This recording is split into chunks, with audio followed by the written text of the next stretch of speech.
Okay, we're two amateurs doing a video on the face mask that Rideout Hospital has requested. So the first thing that you're going to need is to print out the pattern.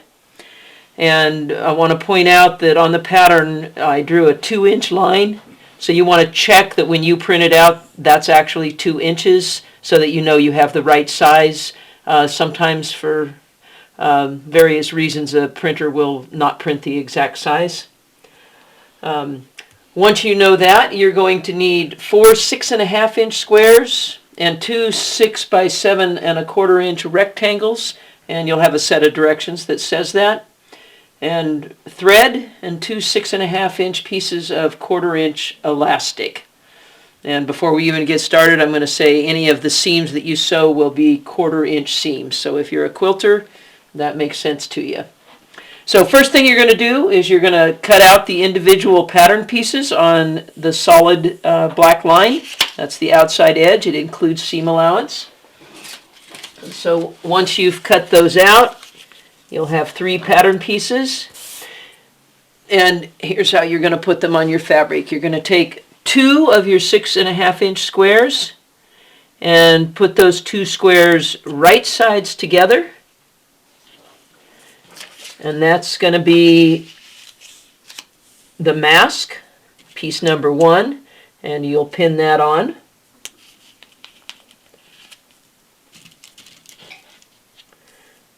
And then it gets a little trickier. We're going to do piece number 3 next. You're going to take another 2 6.5-inch squares. I'm going to move this up.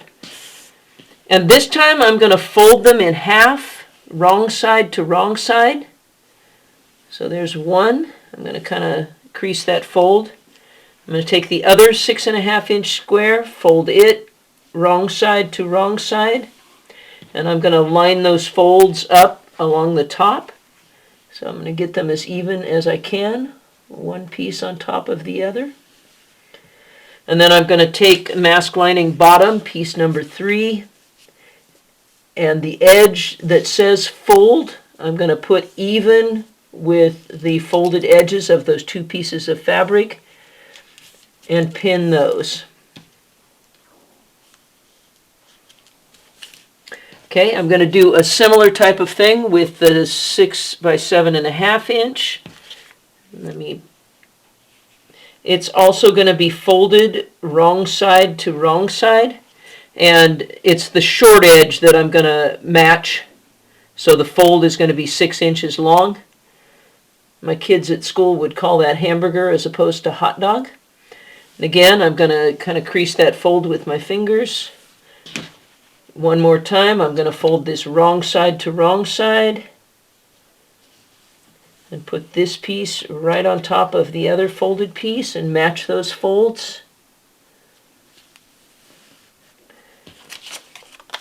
And then on the pattern, piece number 2, the top of the mask lining says fold. I'm going to match that exactly on the fold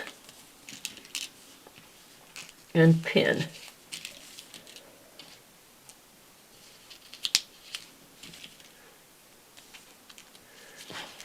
Okay, once I've done that, I'm going to cut on the 2 lining pieces. You'll notice that you are cutting through 4 layers of fabric, and that's exactly what you're supposed to be doing.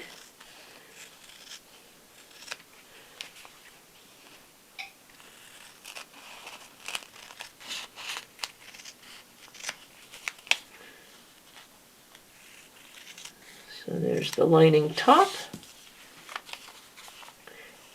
There's the lining bottom, and I should probably put one more pin in there to hold it in place.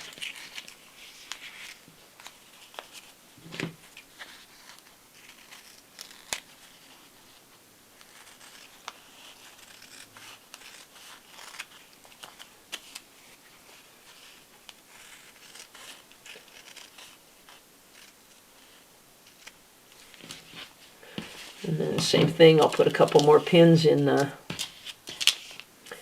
mask itself, piece number 1, so it holds in place while I cut.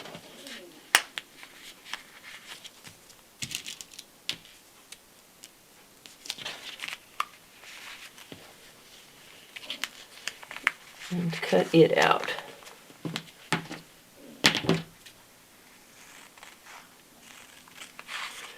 And you'll notice that on all three pattern pieces, one of the curved ends is labeled center seam, and that's what we're going to be sewing together first.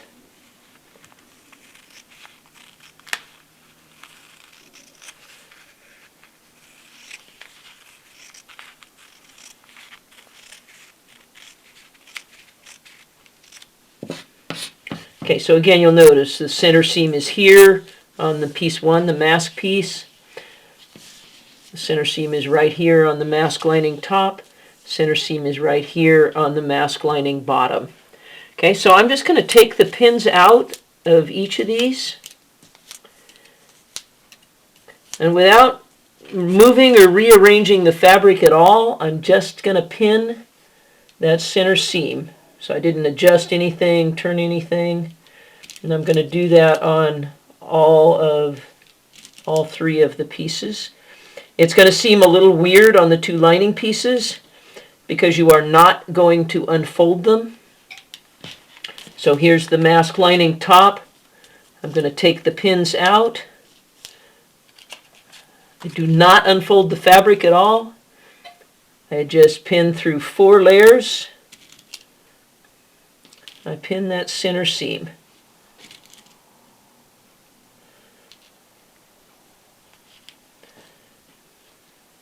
So that seems like a weird thing to do, but it works. And same thing with the mask lining bottom. I'm going to take the pattern off, and then I'm going to pin that center seam without unfolding or moving the fabric at all. It's already where it needs to be.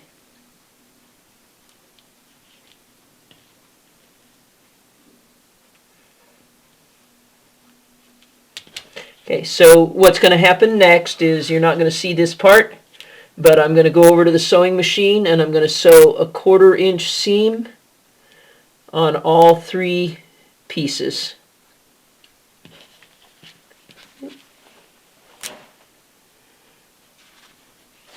And so what that's going to look like is I've now sewn all 3 pieces a 1/4 inch. The next step, I've already done it to this one, but the next step is to clip the seam. And I'm doing this about a 1/2 inch, about every 1/2 inch. You have to be very careful not to clip your stitching. If you accidentally do, then you'll need to go over to your sewing machine and re-stitch it wherever you cut through it. So just be careful. Don't close the scissors till they're in the right place. Okay, so I'm going to do that on all 3. This is the lining piece, and the other one's a step further, so I'm not going to show you that yet. Okay, so I've got the lining piece and the mask piece. I'm now going to open the seam and kind of finger press it open. On the 2 lining pieces, it's a little bit weird because you've got 2 layers to the left and 2 layers to the right that I'm pressing open.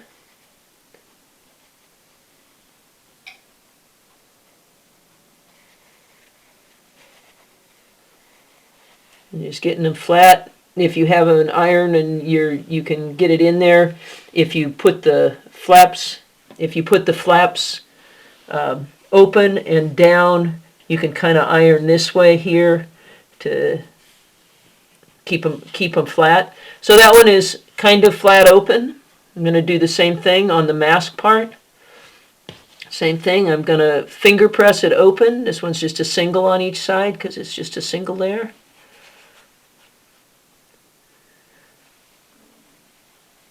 And again, once I get it finger pressed, I can use my iron to coax it to stay down a little bit longer.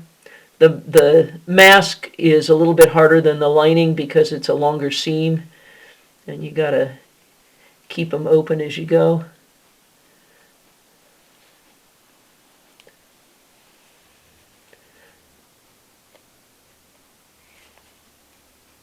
So once you have all 3 pieces finger pressed open, and if you were able to kind of hit it with the iron to keep it open. Sometimes that makes the next step a little bit easier.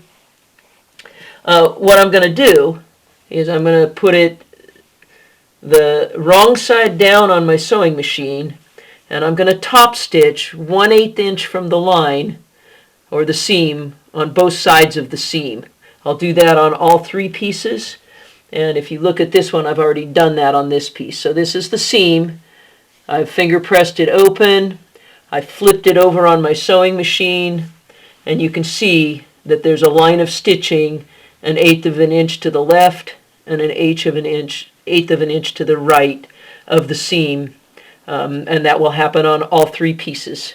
So I'm going to take a little break now and go do that on my sewing machine, and then we'll come back and continue.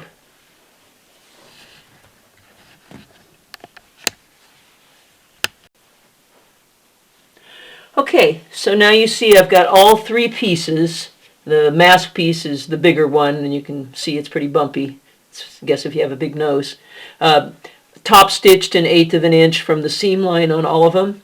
So one little thing, on the bottom lining, there's these 2 little dog ears here. And I'm going to, being careful not to catch the rest of the fabric, I'm going to cut those dog ears off on both sides, and then I'm going to top stitch right where I cut them, just so the edge doesn't fray. You don't have that problem on the angles different on the upper one. So now what I'm going to do is I'm going to pin the top lining to the top of the mask, right side to right side. And if you're pinning the fold here, you got it upside down. So you want the fold towards the center of the mask, and the raw edge right side to right side. I'm going to pin the seam first, get it exactly matched up. And then I'm going to stop for a second because I forgot about the elastic. So let me pull this back. Actually, I'm going to take it back apart again. My apologies. I want to get the 1/4 inch elastic onto the mask. So I've got a 6.5 inch piece of elastic. I'm going to come down 3/8 of an inch. You can eyeball it. It just needs to miss the 1/4 inch seam. 3/8 of an inch down on the top of the left side of the mask. And I'm going to pin that straight on. And then I'm going to bring this around, being careful not to get it twisted. It should look just like this. And get it lined up, again, 3/8 of an inch from the bottom edge. And I'm going to use a straight pin there as well. And try to keep it from angling. So you want to get, both in and out on your pin so it keeps it from angling. I'm going to do the same thing with the elastic on the other side. So again, 3/8 of an inch down. Raw edges even. Make sure it's going straight when you pin it. Don't want it cattywampus.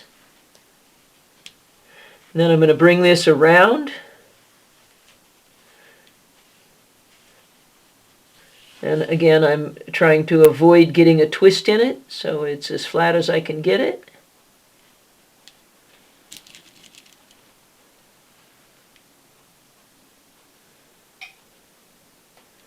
And that pin doesn't want to go.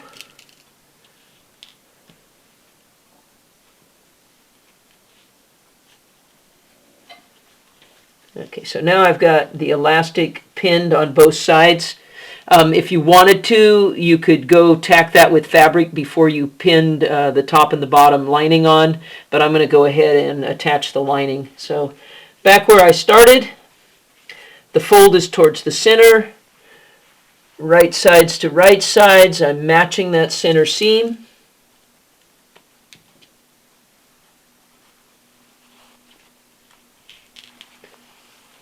And then I'll come down and do the corner next. Remember, this is 2 layers of fabric. It kind of seems odd, but it's 2 layers.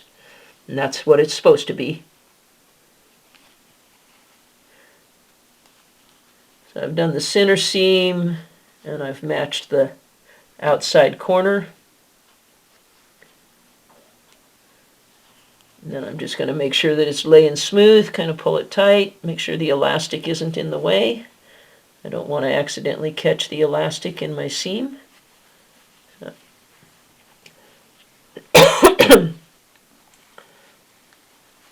So that's what I'm doing now, kind of pushing the elastic out of the way.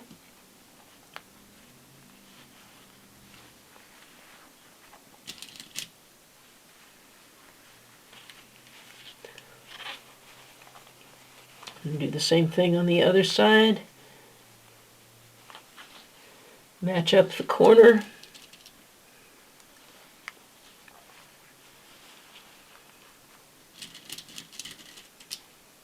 And again, be very careful not to catch the elastic, except in the spot where you want to catch the elastic, on the end here.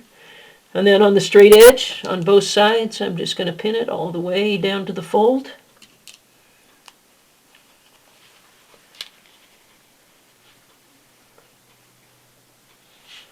On both sides. Now I'm going to go sew this, and I'll be back after I break.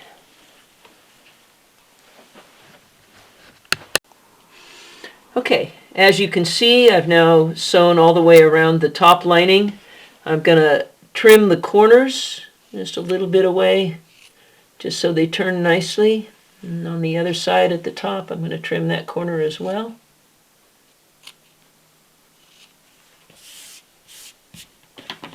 And now I'm ready to pin the bottom on.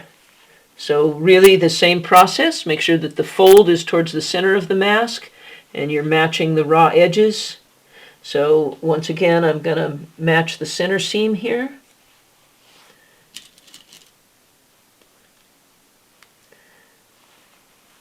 And then match the corner.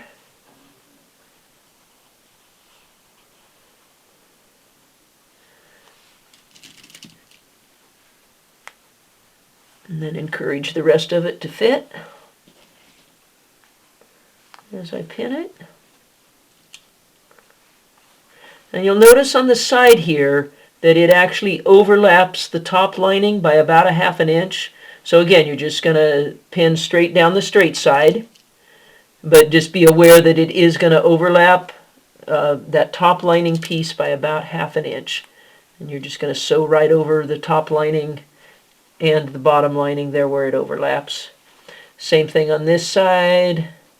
I'm matching the corner and the raw edges. Encouraging it to fit.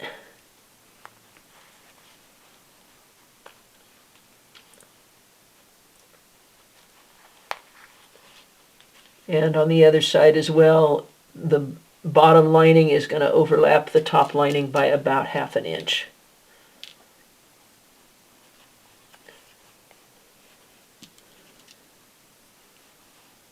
Okay, and I'm going to go sew this together, and then we'll do the last step.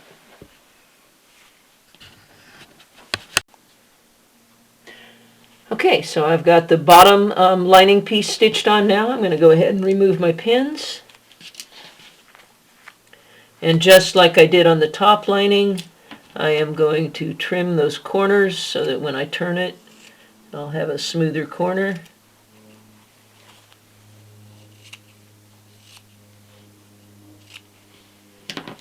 Okay, so I've got everything trimmed, ready to go. I can, on the curved places, I might do just a couple, not quite as much as I did on the other, but clip it a few places again just so it turns nicely. Same on the top seam, anywhere where it seems curved. You can clip a little bit. Just makes turning a little bit smoother. Then once you get there, you're just going to open up the two linings and turn the whole thing right side out. And sometimes if you just pull on the elastic, it helps get those corners. Do the same thing on the other side.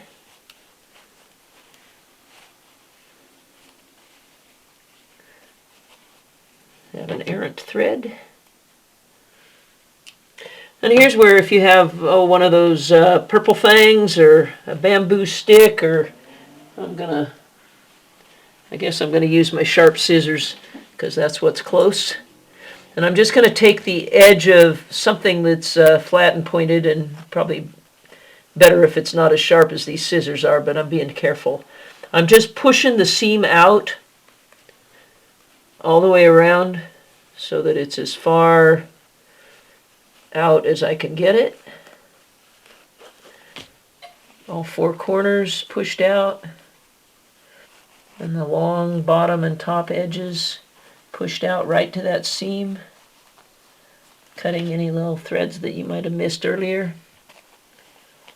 Sometimes if you just stick on the flat part, you can just stick a finger in there and kind of pull, and you want to get it just poked out as much as you can so that nothing is, everything's out all the way to the seam.